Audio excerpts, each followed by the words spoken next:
Welcome to the Global Landscapes Forum 2019 here in Luxembourg, where we're discussing breakthroughs in sustainable finance. I'm Natasha Elkington, and I'm your host for the day for on-camera interviews. And this morning, I have the pleasure of speaking with Robert Nassy, who is the Director General for CIFOR, with years of experience working and traveling extensively in Africa, Asia, and the Pacific, undertaking research activities in the field of ecology and management of tropical forests. His particular research interests include the sustainable use of forest products and multiple use management of tropical forests. Thank you for joining us. Thank you. So Robert, I wanted to ask you, nature-based solutions seem to be gaining traction in discussions about climate. In the conversations you've had as your role as DG for CIFOR, do you have a sense that there's a change in the way the world sees forests and other landscapes? There has been a change in the way of society perceive forest. Even from when I started the forestry school, where in fact forest was a forester's business, and then you didn't want the larger public to be involved in decision in forest. Mm-hmm.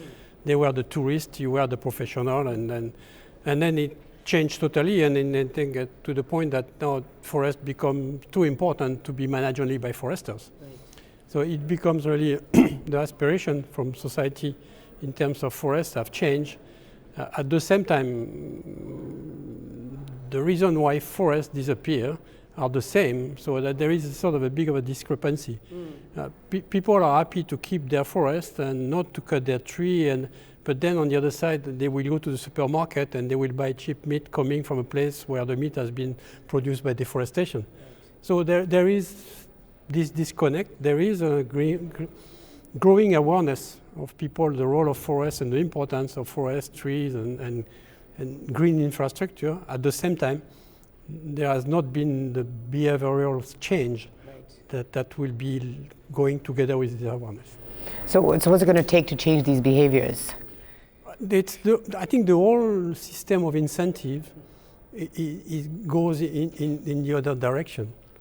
So you are looking to buy the cheapest product, to make the fastest profit, and as a result,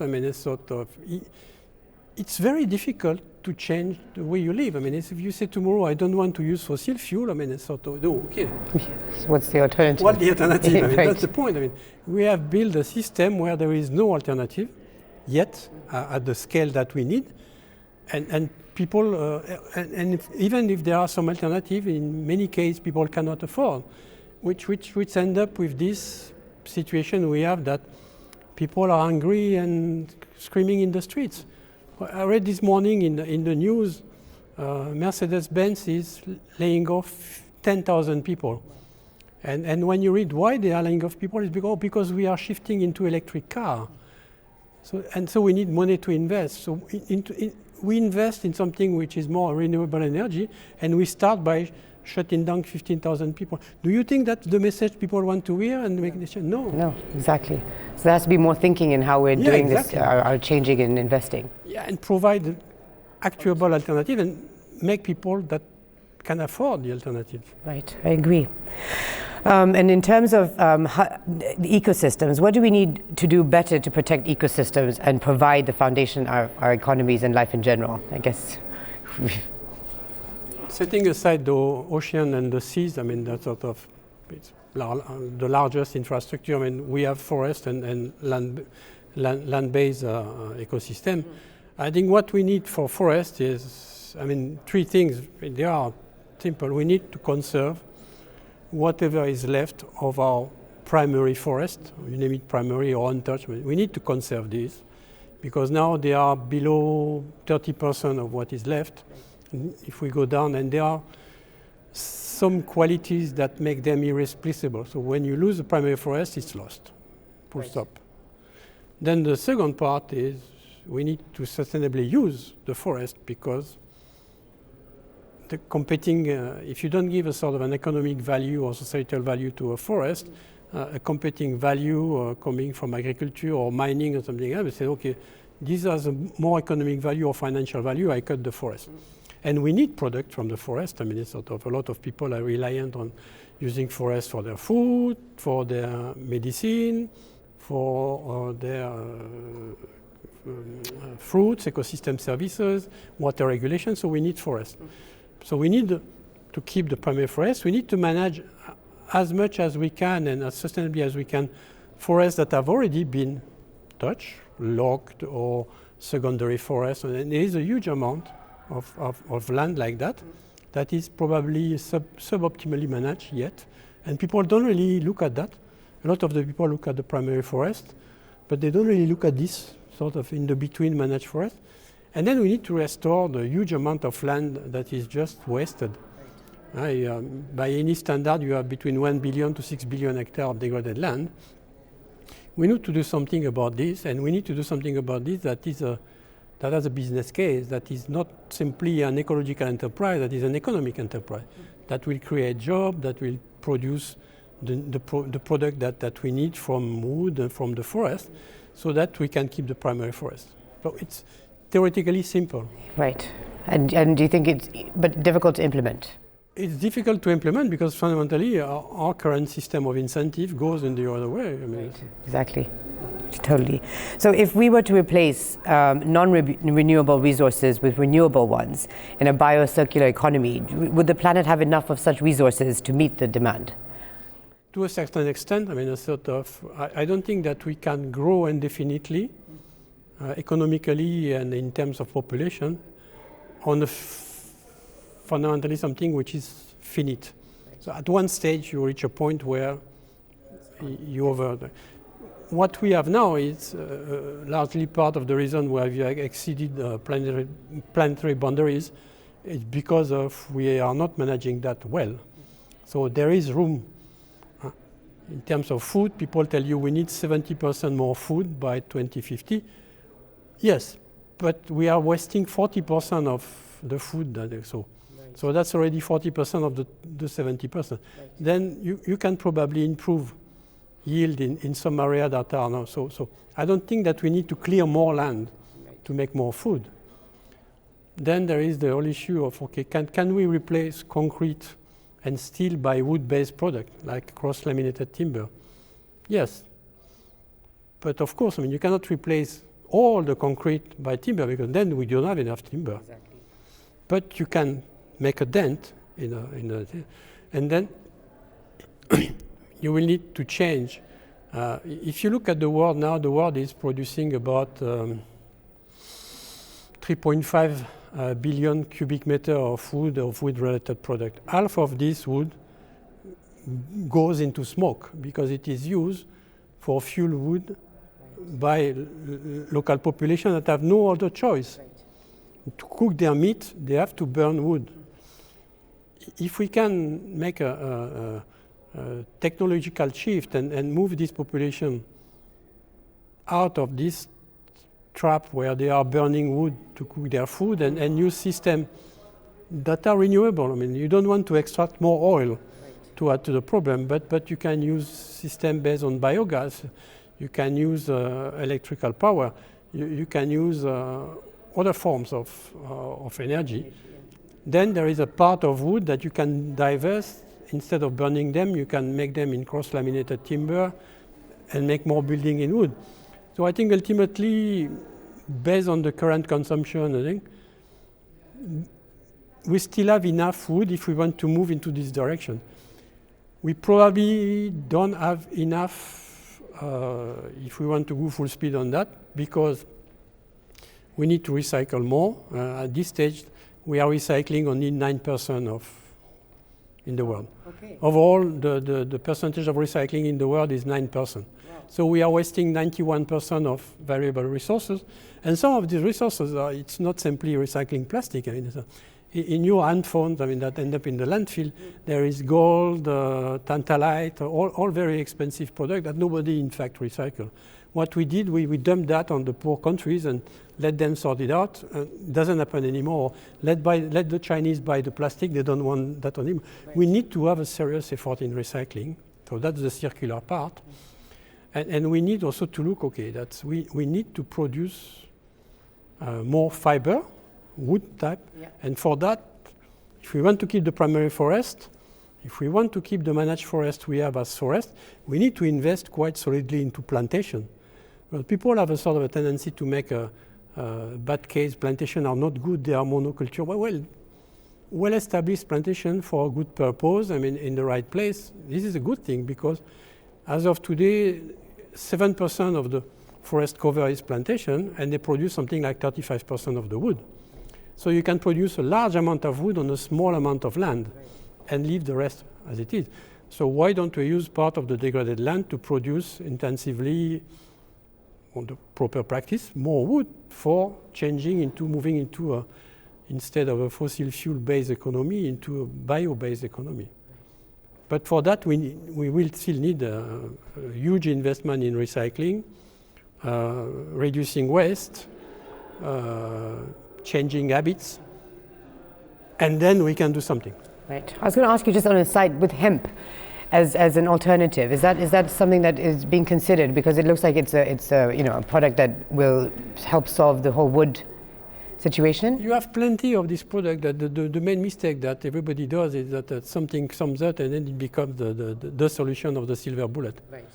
And then when you start to scale up, you see the problem. So yes, this is probably in one place some solution. In other place can be miscanthus, another grass. In some place can be using the tons of roots from the water lentils that are invading the lakes and use it. So there are many alternatives. We have the technology. What you need is put in place the way to collect it economically, to use it.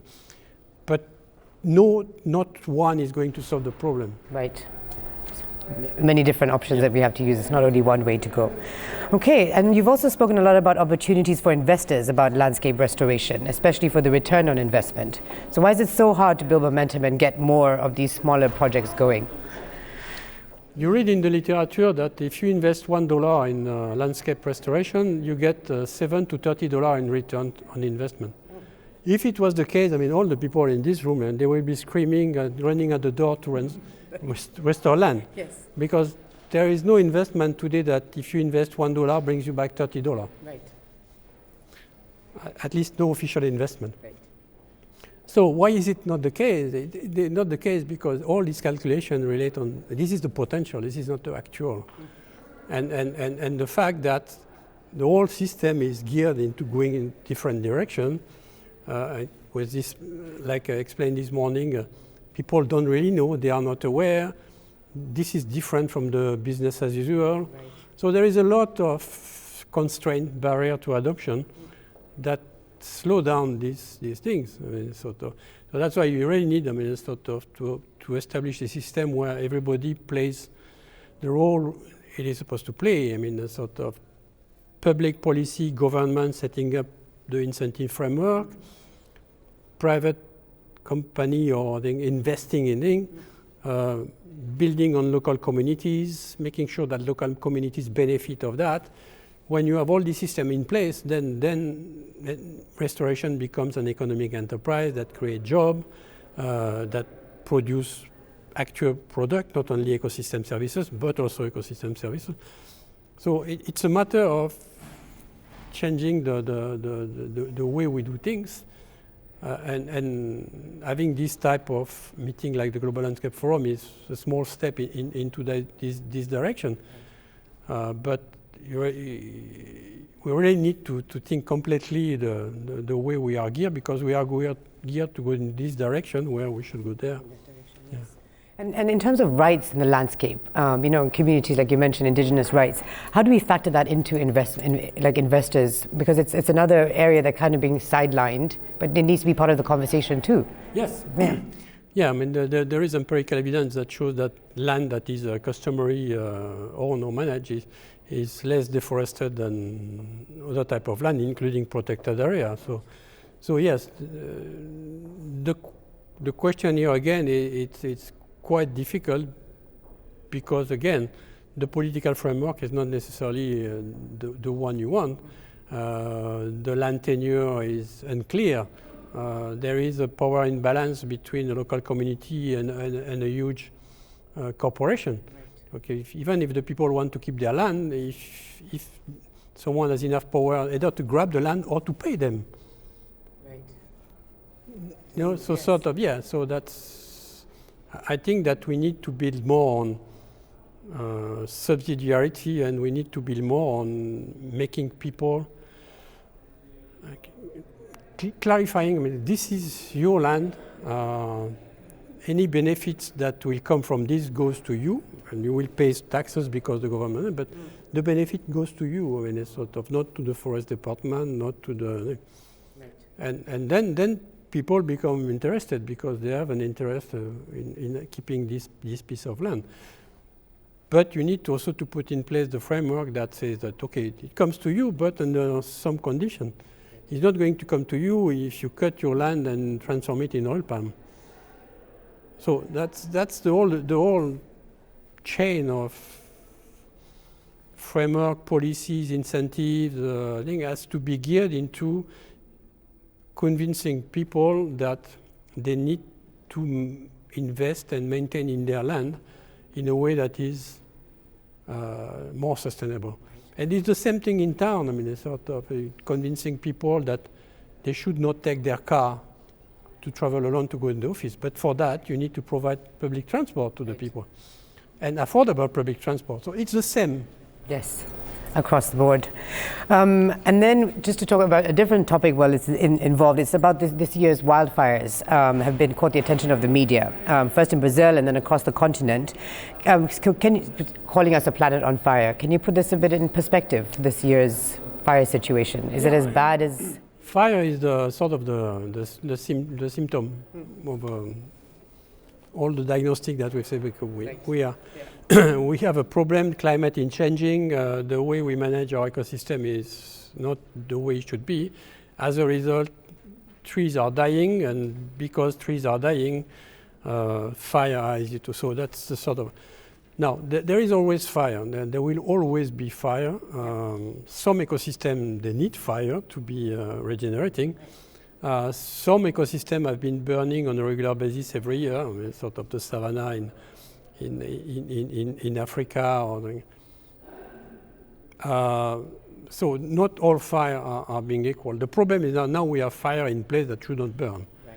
So when you have fire in the Arctic, it's just not supposed to be a place that is supposed to burn on a large scale on a regular basis. Mm-hmm. You can have some catastrophic fire from time to time, and then but now it's getting not time to time. It's getting on a regular basis. Right. I mean, you should not have fire in tropical peatlands. Right. This place has never burned normally. Now, this year in Indonesia, I mean, in 2019, there's 1.2 million hectares of not forest, because most that has been burning is degraded land. I mean, it's a small amount of forest, but this degraded land is on peat, as a result, produce a huge amount of greenhouse gases. Right.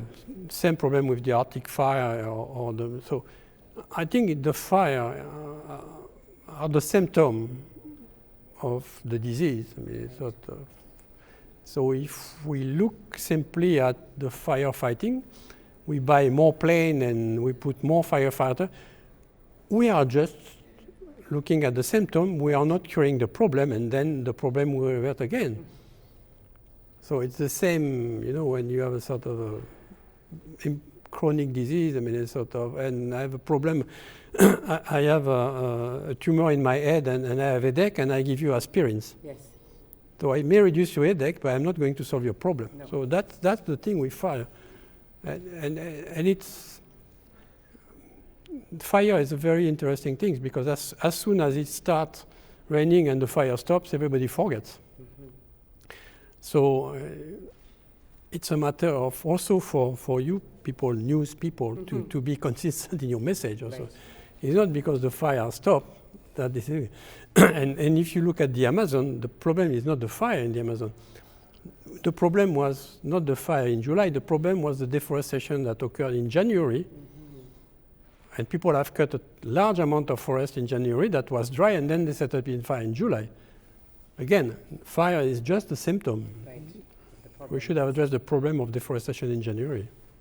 Okay, and so I guess my last question would be, because we're discussing about investment and sustainable finance, so we need to change our behaviors. So why is it important for us to get investors more involved in how we're going to combat this whole climate issue that we're facing? Well, because fundamentally there is not enough public money. Yep. So there's not going to be enough public money. So where is the rest of the money? It's with the trillions of dollars that are floating around in hedge fund or the and I don't think that finance people are bad people because they are finance people. I mean, people are concerned, they are living on the same planet. I mean, so they probably are interested in investing in something that still maintain themselves making money because this is their purpose and do good. The question is that it's not something that they necessarily know. So we don't understand when we speak in terms of forest, and we don't understand when they speak in terms of finance. Right. And to have a dialogue, you need to discuss and understand what the other part is saying. So I think it's important to have this type of event like the Global Landscape Forum, where you bring people from different perspectives and try to make them understand what the other one is saying. Because otherwise, if you just put, these are the villains, yes, the corporation with a lot of money, we are the good guys, and no, it's not going to work either. So. Because it's all connected, so we're all, like you said, on the same planet, yeah, so it's all going to affect us in the end. Yeah. Wonderful. Well, thank you for your time. I don't know if there's anything you want to mention that's important that I haven't asked you about anything as a closing remark. Are you going to COP? No, I'm not going to COP. Okay, you're not going to COP, okay. But do you feel that things are changing and that we do have hope and we're moving in the right direction, even by having this, like a forum like this with investors, that we are hopefully... I don't know if we are moving in the right direction, but I think a lot of things are happening now, and that I think we are probably at a tipping point where we can decide to move into the right direction or not. I think that's the only thing we have now, and we will see in 5 years or 10 years from now if we are going in the right direction or not. I think the important point is that you need to remain optimist. Yes. And because although it's easy to give up with that's the doomsday scenario, why should I care? Right. Just spend and use as much as I can now and do the hell for the others. Right. And I don't think that it should be like that, and I think we should remain optimistic. Things can be changed, and ultimately, I mean, we may go down, but we will go down fighting. Indeed. Well, thank you very much for your time, and enjoy the rest of the conference. Thank you, Robert.